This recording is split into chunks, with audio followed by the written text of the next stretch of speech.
Afternoon, everyone. Thank you for attending today. Just going to give it a few minutes, let everyone else come on.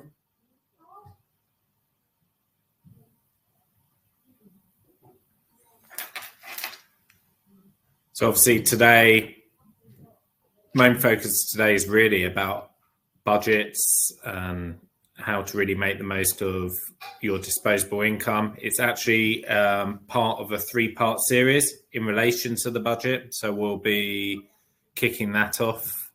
And then there's a number of other presentations happening over the next week or so. One of the really interesting ones will be on the 1st of November, which will be hosted by Mitch. And Mitch will be effectively looking over the budget with his post-reaction. So that went down really well over the last budget and people got a lot out of that one. So if you want to learn more about that, obviously, if you're following us on any of the portals, there should be a link there. There should also be a link on our website, and we also shared stuff on like LinkedIn. So keep an eye out for that. We'll see what comes out in the wash.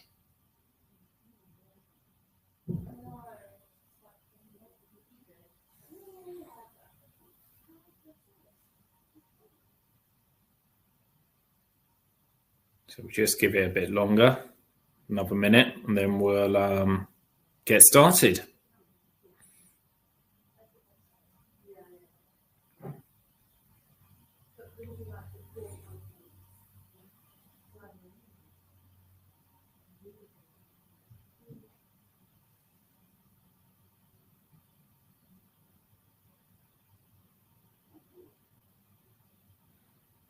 One thing I would say is some of the stuff you will see in this presentation is tools that Josh and myself actively use with clients, and we'll discuss that in a bit more detail.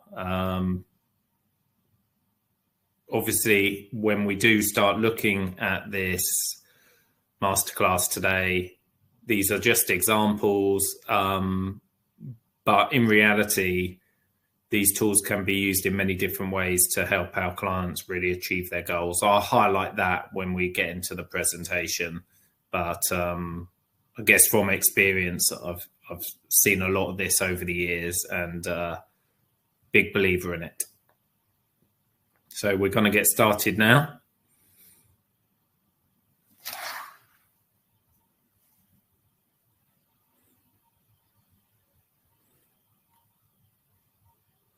So thank you, everyone. Today, we're looking at budgeting, and hopefully you're going to learn a few things from this half an hour or so.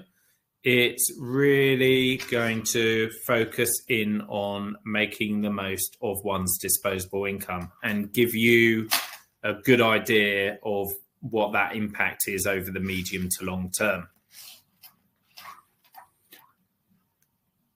Most of you know about Fusion as a consultancy group. We're a 360 advisory service. We've got tax, accounting, international, recruitment, consultancy, law, and most importantly for today, financial. I am Neil Jacobs, head of Fusion Financial, and we also have Josh, one of my financial advisors. And today we're going to be looking at budgeting. So in terms of the budgeting masterclass, we'll go into that soon. And then at the end, we'll go into Q&As. It's really important that if you do have any questions, please use the chat box on your right. If you're on full screen, you may not see it, but it is there. So just utilize that tool.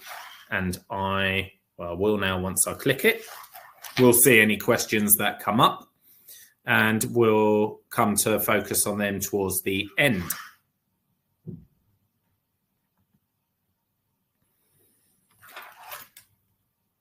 So we've already done this bit, but we'll skip this. All our contact details are here. If you do have any questions as a follow-up, please be free to send us an email and we'd love to help. So to give you an idea of why it's so important to budget, we've got a couple of, we've got 3 examples here. And the first one is Francesca. She's employed, technology engineer, sole breadwinner, earning a good salary, 120,000, effectively her net income being 71,000. Her monthly spending effectively is 3,000, and her discretionary monthly spending is 1,250. Now, Francesca, she's a hard worker. She's also really disciplined outside of her employment and really wants to focus on her future. She's always got that eye on her future, and she knows in order to effectively improve her wealth, she needs to start putting things into action now. So Francesca, effectively, highly focused, very disciplined outside of her day-to-day work. Now, Charlie is employed, marketing director, again, good earner, good net income, as you see. He has slightly higher monthly spending, and effectively his discretionary budget for saving is just not there. He's really focused on today. Although he's very successful in his work and has got a great reputation, he really just enjoys the higher, more enjoyable bits in life, the 5-star hotels, the few holidays a year, maybe 1 or 2 many going out for dinner with his mates. So we can see there in terms of the discretionary spending being quite a lot higher than Francesca. So outside of work, slightly less discipline. Maybe he doesn't know why. Then we've got Graham and Lauren. They're both employed, commercial manager and a nurse. We can see collectively they obviously earn a good income. Lauren works part-time. They've got young children. And we can see their monthly spending definitely gone up in recent years. And they've suddenly come to realize that their disposable income has just got less and less and less. Now they're hitting that point in their lives where they're responsible more than just the 2 of them. So things are a bit tighter now, and they've left certain things a bit late. It's never too late. And maybe seeking advice. So that gives you an idea of the 3 examples of people we have worked with in the past as case studies. All of them are in their 40s, all of them, be it collectively or individually, earning about 100,000 and have some money invested.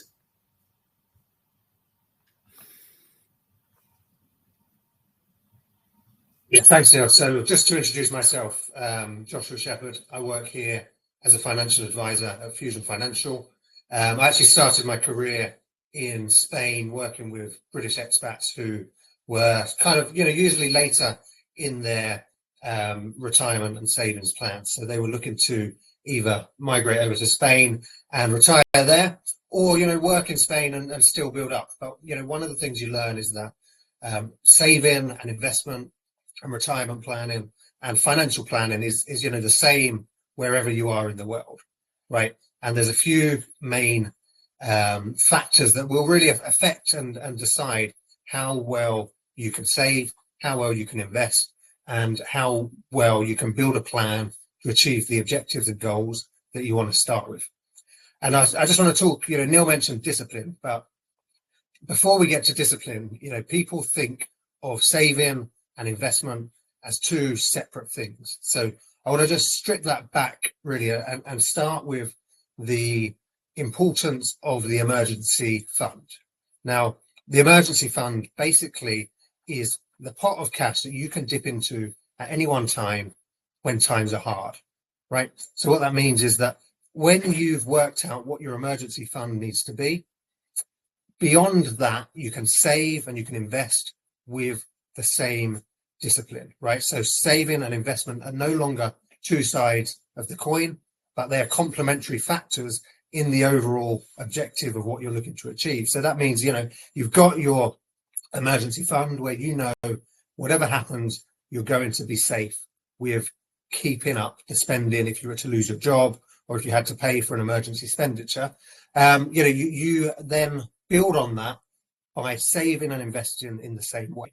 Now, how do we get to the point where you've got an emergency fund and you can build beyond that? Well, one of the first things is, to start with objectives and goals that you're looking to achieve in the next 5 years, in the next 10 years, in the next 25 years. And it's only when you get the goals and the objectives that you want to achieve that you can decide what you need to save and invest, at what rate you need to invest in, and in what types of investments. And we kind of work that backwards with cash flow modeling software and a financial fact find. So fact find basically gives us the insight into who you are as a person.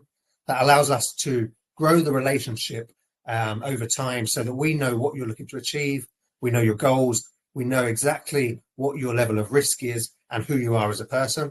And we use that cash flow modeling software to build backwards from the end point. So whatever your objective is in 10 years' time, let's say you're looking to plan for a wedding, well, let's work out how much that's going to cost and let's build a savings plan from that so that you're not paying for the wedding out of your emergency fund when that time comes, but we're putting the funds aside, saving and investing as one over the next 10 years so that you can pay for that wedding, for instance. Now, another key discipline of financial planning and saving and investment is taking advantage of pound or dollar cost averaging. Now, what you don't want to do is put all of your eggs in one basket at the same time, right? You want to spread that risk over time so that you're not dependent on time in the markets, right? So it's not about time in the markets, it's about how long you spend in the markets, right? So that means over 3 months, over 6 months, over 12 months, you haven't put all of your savings into one investment at one point. You've done it spread over that 12-month period. So rather than one-off annual contribution, you make a series of monthly contributions, taking advantage of the highs and the lows and the volatility of any investments you're in throughout that time, which allows you to not be impacted so much by the volatility of the investments over time. Now, the taxation benefits and what this really means is what structures and what products are out there for you in order to benefit from a savings plan. So that could be taking advantage of a tax efficient ISA. It could be taking advantage of pension contributions where you get tax relief, or it could be taking advantage of any kind of VCTs or enterprise investment schemes which provide income tax or capital gains tax relief. That all comes down to what your overall savings plans are, what your level of risk is, and what your objectives are. And then it's about growing over a longer period of time, working with somebody to give you a bespoke portfolio of investments that are specific to you. Now, not everybody is the same, and not everybody's attitude to risk is the same. Now, what that means is that we need to build a bespoke portfolio for you so that you can take advantage of the right economic conditions that reflect your risk profile. And then, there's a couple of other sort of disciplines that can be done, and it's about, making sure that you're not relying on savings in case the worst happens to you. So if you were to lose your job, do you have an income protection plan? Or if you were to pass away, are your family supported to the level where they can pay off their mortgage, right? Taking advantage of insurances to run side by side alongside the savings and investments that you've got. And I think Neil's just going to talk you through the first example that we spoke about. Brilliant, thank you. So what you can see here is Francesca and Charlie. Now, obviously, because Francesca's been disciplined and actually sought advice, her money on a monthly basis has been going into an investment. Now, for this case study here, I've just used a benchmark. It's a balanced investor. It's not trying to shoot to the sky or anything. A balanced investor would have 60% in equities, and then the other asset classes would be more secure, predominantly using fixed interest, maybe some property assets as well, and commodities. Her money's going in there on a monthly basis with that discipline and being invested. Now we can see how that builds up. You get the compounded interest, and we also see that she has kept some money in cash. Obviously, that cash is always there. She needs to do some work on her house. Something's happened, an emergency of some kind. So she knows she's got something to fall back on. This money that she's been investing has gone predominantly into her pension. So she'll also get that uplift. We've taken that into account. So we can really see that during her 40s and 50s, it's building. Obviously, we see some knocks from market conditions, but over time, because she's been in the markets for so long, she's benefited from that growth. And it's like Josh said, none of us try it and time the market. It's about staying in it, riding the wave, having good diversity, and making sure that the investments fit with your appetite, which they do for this example. Now, vice versa, we've got Charlie. Now, Charlie has saved a bit of money, but he's just been saving it in cash, maybe earning 2%. So certainly in today, as we speak, we know that that's just not keeping up with inflation. So we know that he's not seeing real growth. In fact, this year and last year, he would have seen depreciation in value of his money. And as he either reduces his hours at work and maybe partially retires or fully retires, he's just not got the same amount to fall back on. And that's why we see everything dropping off the cliff and going into negative. So there's a vast difference between the both of them on what money they have available later on in life. Now, this is obviously one example. It could be, like Josh was saying, a more medium-term example where Francesca's saving up for a dream holiday or a year's sabbatical. And by doing it in a controlled investment where it's targeting her risk level and time frame, it's a lot easier to manage and work out, well, out of your disposable income, how much should go into the pension, because that's her long-term goal, really kind of building up her pension pot so she can enjoy her retirement. But actually, maybe that surplus disposable income, some of that we should actually put into an investment ISA. So you can build up a pot for that sabbatical, depending on what you want to do.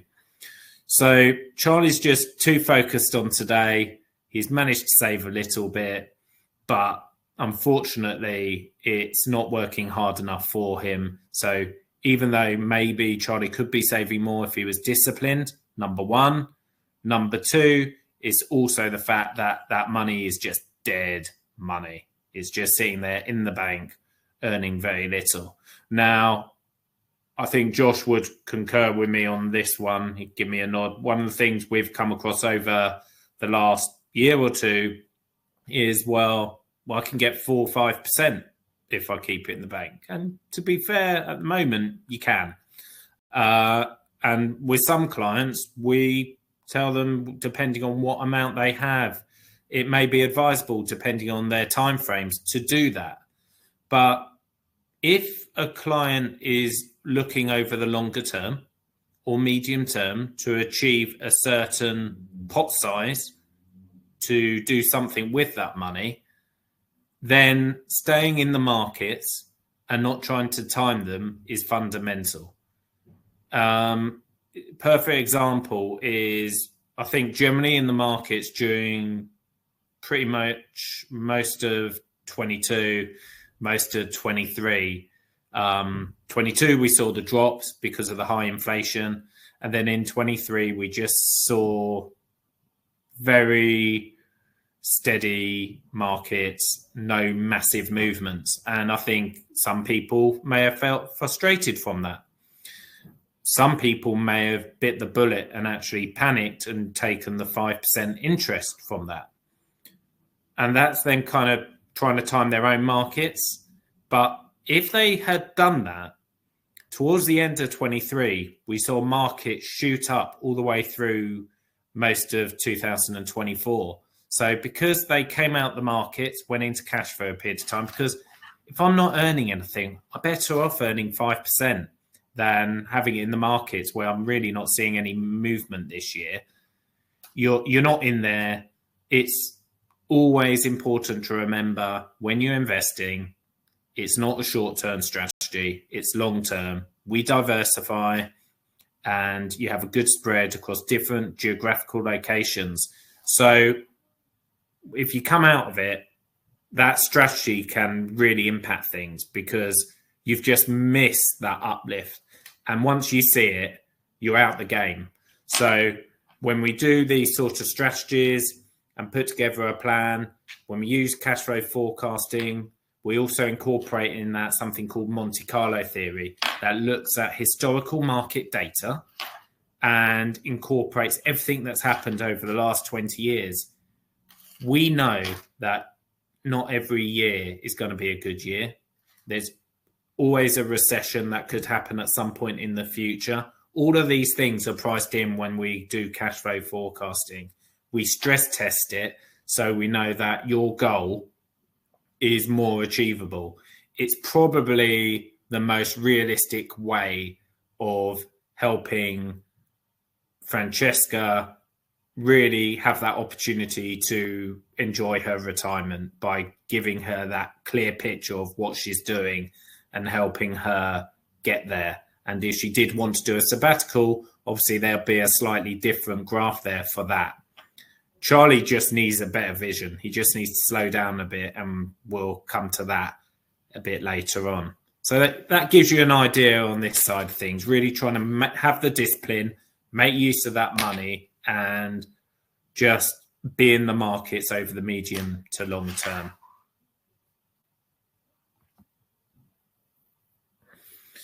So in this area, by Francesca actually increasing her pension contributions, it's not only helped her get the uplift. For this example, I just used the 20% on the graphs before. Effectively, she would claim back the other 20% through self-assessment. But another thing it's allowed her to do is increase some of that personal allowance she's lost. So because she earns over 100,000, she lost quite a bit of it. But because she's made such a decent contribution into her pension, she's actually seen quite a lot of that come back. So there is an element of her income where it's not taxable. So that's also helped her save money. So it's not only about building your pot, also part of tax planning.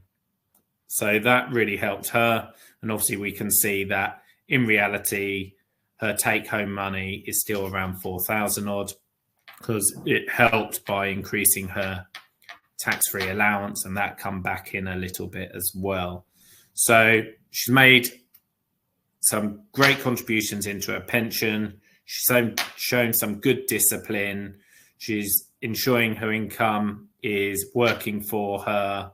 She's got some partial restoration of her allowance.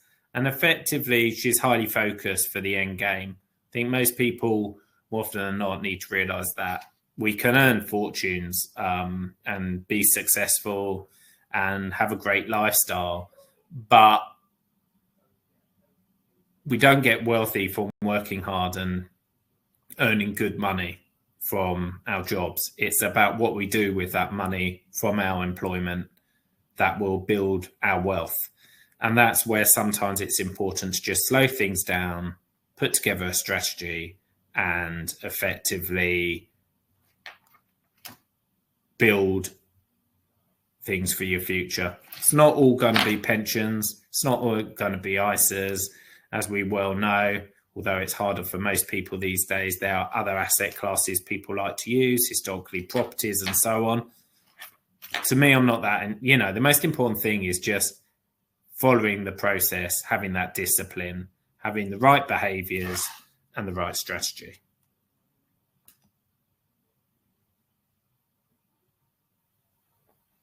Thanks, Neil. So now we come to Graham and Lauren, and Graham and Lauren are a very typical client scenario. So they're both hardworking. They've both been working for a long time. They've been building up a savings pot to get them to a point where they can have children. They've now had children, and what they found is that their ability to save has just decreased massively. Right. The reason for that is because the children are taking up a lot of that discretionary spend, which they used to use to go out and have restaurants and have meals and all of that. But they're now, just bear with me, I'm just going to put.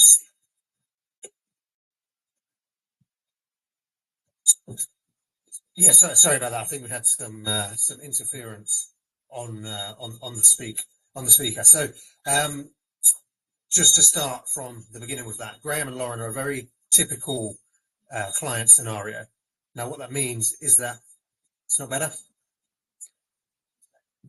Sorry, Neil, can you take over a second just while we sort the.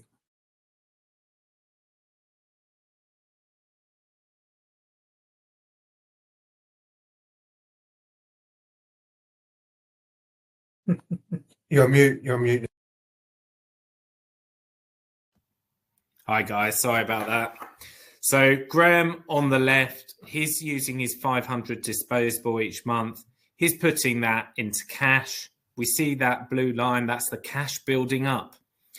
Whereas we see on the right-hand side, and again, we're using a balanced example here, we've got 500 going into a pension on this case. Now, what we see is that compounded growth over the years is making a much bigger difference. She's still keeping some element of it in cash. That's really helping her out for a rainy day, an emergency. But we can see the substantial difference over time. And we can also see that on that graph, it's not just a straight line up. There are some years where we see the dips. That's the world we live in. That's the markets. That's any sort of investment. We never see all investments just every year go up by growth. But over the medium to long term, we're seeing it work. We're seeing that money invested, build, we're seeing that compounded growth, and we're seeing the values massively differentiate between the both of them. Now, is it enough for when they retire? Maybe not. And we see that because they're both seeing red when they come to retirement. But the most important thing is giving yourself that best opportunity to enjoy for the things you want to enjoy. And it may be that you need to cut your cloth in, for example, retirement, or, spend a bit more in the first 5 to 10 years and then reduce it. And we see that by Lauren taking a more longer term strategy, having the same behavior as Graham, but putting together a proper strategy, she's allowing herself to have more choice when it comes to retirement. Whereas Graham's going to be holding their retirement plans back by being just solely reliant on that cash. So it's not helping them out. There's also massive tax savings as a couple. By them doing this, it brings them both potentially below the figure, which will allow them to have their child benefits regained, which, that's a couple of grand each, well, for the family. So that helps out as well. So, it's helping them in the future. It's slightly helping them in the short term. But, if I was sitting down with Lauren and Graham, I'd be really getting Graham to really think, what does he want that money to be doing for him? It may not be for the pension. Maybe that, there's some medium-term plans. Maybe they want to save some money for their little boy to go to private school, or just save up a pot so when the kids want to join sports clubs or other maybe further education. There's a pot available to do that. Maybe that 500 goes towards that. At least by investing it for something, that money will work for them and really help. And for me, having that cash available to do that, and just placing it into an investment rather than what we're seeing here will make a vast difference for Graham and Lauren. I effectively looked at these examples and it speaks for itself, really. So, like I said, and I'll just conclude, it may not be all pensions. There may be medium-term plans. That's fine. But it's about starting early, putting the plan together. Maybe they started this a bit late. It doesn't matter. Like, you're still better off starting something late than never at all. But Graham needs to sit down and really work out why is he holding on so much cash. It's not helping them as a family. It's going to put further stress on them later on. So what we see here is Graham and Lauren moving away from that balanced and cash holdings they had before and taking a slightly more adventurous strategy. Now, that's not going to fit everyone. That's fine. But this is where you can kind of sit down as a couple and go, well, look, I'm going to go from cash, but I feel actually comfortable now I've worked things out and I understand why I'm doing this, to take massive risks. So I'll do that with my money, whereas my partner, Lauren, doesn't have that mindset, and she'd sooner be balanced or moderately adventurous. But for this example here, we're seeing on the left, moving away and going into a more adventurous strategy. And over the long term, it's going to reap the benefits. Time's on their side. The money is invested predominantly all in equities. And therefore, over that period, that compounded growth of that money going in, they've seen a vast change in their situation to what it was on the previous demonstration of them both kind of working separately and kind of bringing things together and moving from example A to example B. So having a strategy, knowing it fits with your attitude and your tolerance, or having a hybrid strategy where Graham's adventurous and Lauren's a bit more moderate, will still make a big difference to what we saw on the previous page, where they're both reading completely different books and going off in completely different directions. And effectively, they're both going to suffer slightly by just not having that luxury of choice in the future for when they want to slow down from work.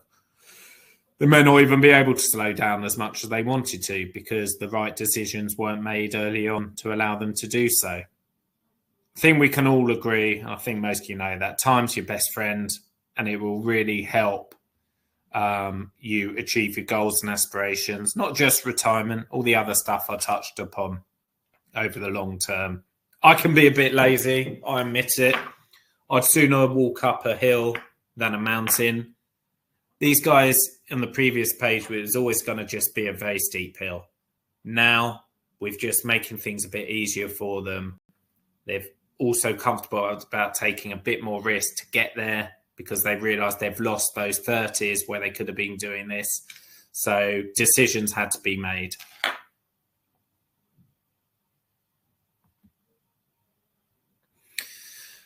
Now, this one's quite interesting. On this graph, it's really just showing you some examples of the different risk levels and how, based on different market conditions, from balanced on your left to adventurous. So this is really benchmarking historical data on the left for balanced, on the right for adventurous. The bottom line, really pessimistic.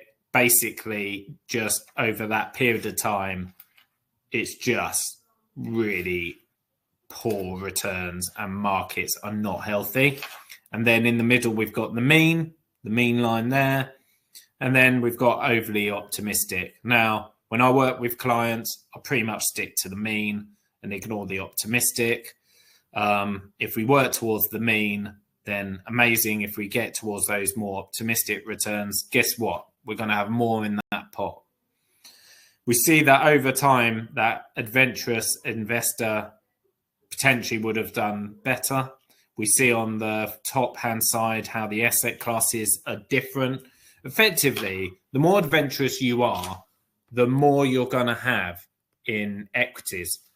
And then if you are in that more adventurous class of investor, then it's not just how much you have in equities, but how much you're investing in your historical mature markets like the US, North America, Europe, Japan, and be willing to invest in more emerging markets, markets that we know are more volatile, that we know 1 year could make massive digit returns. And then a bit further down the line, we could also see some quite volatile movements in that climate. Now, even if you're that highly adventurous, you're not going to see massive percentages in those areas. It's just being able to invest a little bit more in certain areas that may push that return slightly up over a certain period of time. Also, a time frame has a massive, if I had a client come to me and say, look, I need £50,000 in X amount of years, and I can only save this amount to do so. If it's not achievable by them being cautious, then it's having that awkward discussion of how can we make it potentially achievable and give you a fighting chance to achieve it. Nothing's guaranteed. It might not definitely happen, but if you want that fighting chance, is it worth going from being that cautious investor to being a bit more balanced? Is that going to impact things over the next X amount of years for you to achieve that goal? So these are many things you can consider. And also timeframes. We have clients, and I know Josh works with a number of clients like this, where they're in their early 30s or 40s and their pension's years away. So they're happy to be adventurous for that. But their investment ISA is for that wraparound extension they want to do in 10 years. So hold your horses. Don't feel comfortable taking that level of risk. I need to be balanced for that, because this is for something that I can see happening relatively soon, within 7 years, 10 years. So it could be a hybrid of different strategies depending on what the goals are.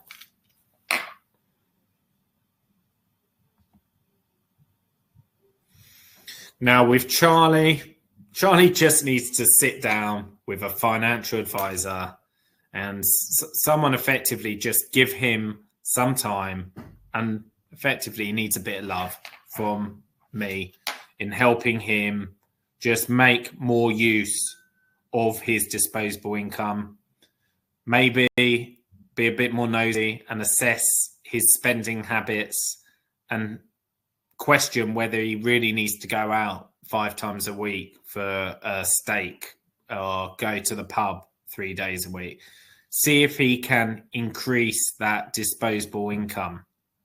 And if we can increase that disposable income by reducing his spending by, let's say, 20,000 a year, then effectively we can look at reviewing his investment strategy, get him to invest moderately adventurous, which is, it's effectively having a healthy amount in equities, but still a small percentage in those more secure asset classes. We'd also look at that cash he's built up, which is just sitting there and, good behavior. He's put money in an ISA. He's done some stuff right, but the strategy is flawed because he's got no plans for that money and it's in cash. So we'd transfer that money to a stocks and shares ISA. He has no plans for it. We'll also review his pension and transfer some of that money into a more moderately adventurous risk scheme because he's fits that model and he's got time on his side. He's also got some additional money in the bank just sitting there. He has no plans for it in the short or medium term and actually wants to bump up his pension. So that will immediately help and he'll get the tax uplifts on that. We'll also top up his emergency fund so he's got a rainy day. So we're putting all those foundations in place. But one of the things I always say to my clients is, look, Charlie, I'm really happy we're doing all of this. But before we all do all of this, I need to make sure that whatever happens, you can still save and you can still have the money to pay your mortgage. And that's why I advise Charlie to set up an income protection policy. Protect that income. Make sure whatever happens, if you're incapacitated, if you can't work due to sickness or an accident, you've still got money coming in to pay the bills. And if you're lucky, still have some money to invest on a monthly basis. Please God, never need it, but it just gives Charlie those foundations in place so he's building for his future on cement and not quicksand. So for me, we've really got Charlie to slow things down. He's agreed that he can effectively cut back where he feels comfortable. And by doing so, he's increased his disposable income quite heavily. And it's going to make a massive difference to his future in building his wealth.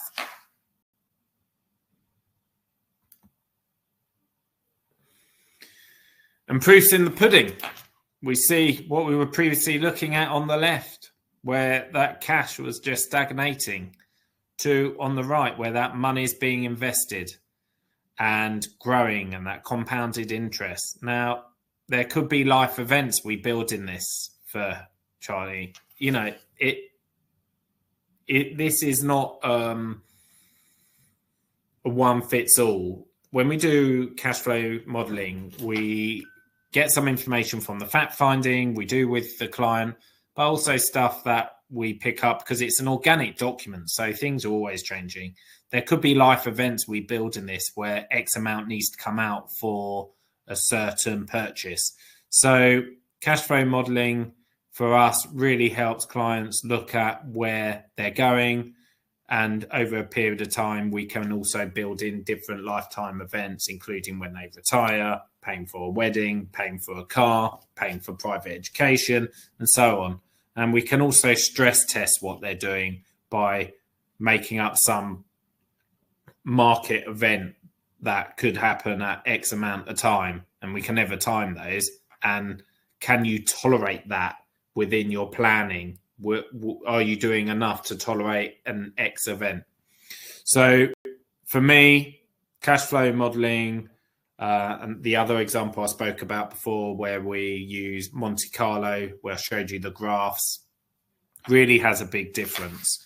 The example really of Monte Carlo was where we looked at the balanced example and the adventurous example. And you saw in the background those little squiggles. There's different historical market events. And then we saw the pessimistic, the mean, and we're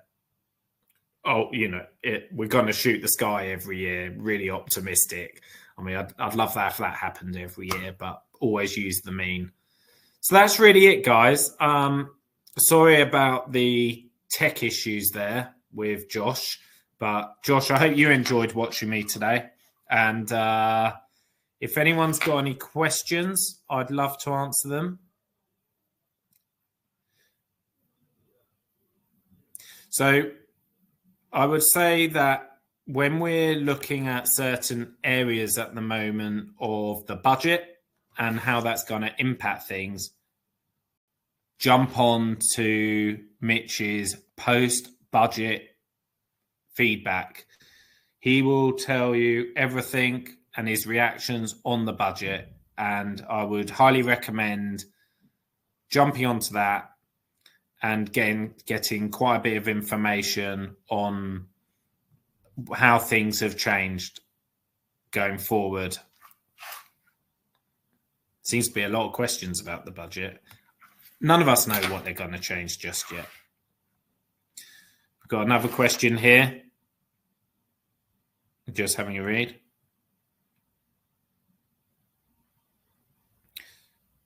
So with the pensions, when you're building those pots up, obviously when it comes to you being maybe 55 or over, there's that opportunity to take 25% tax-free as a lump sum if you want to. Or the client would go, you know what, all my planning, I've paid off my mortgage, I've got that money for my dream holidays, I don't need a lump sum. So if they don't need a lump sum, but we know that money's tax-free, there are other options where you can benefit from taking that tax-free cash, just not as a lump sum. For example, if they were using a drawdown in their retirement, and for example, were getting 4,000 a month from their drawdown, could be that 1,000 of that every month was their tax-free element. So there are different ways people can take their tax-free cash. And for me, it's not always taking it as a lump sum, but for many, it's the opportunity to pay off any debts or blow some of it on that dream holiday to kick off their retirement.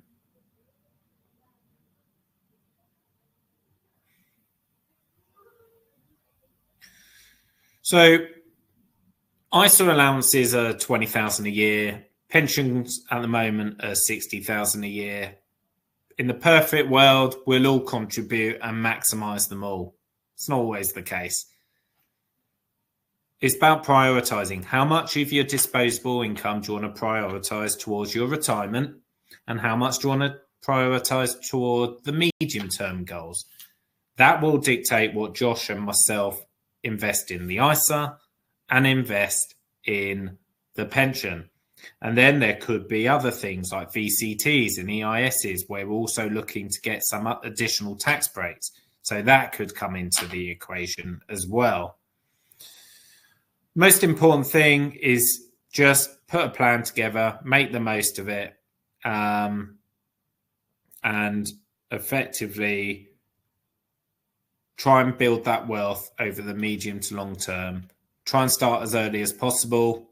On a personal note, if we have children who are of a certain age, get them starting early.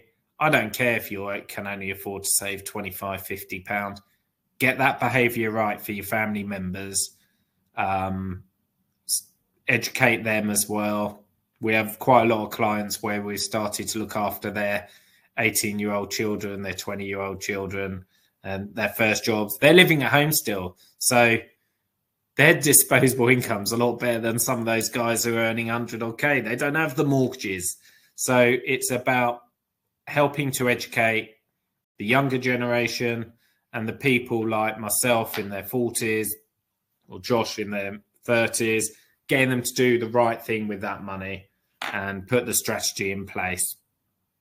And let's see what other questions we got.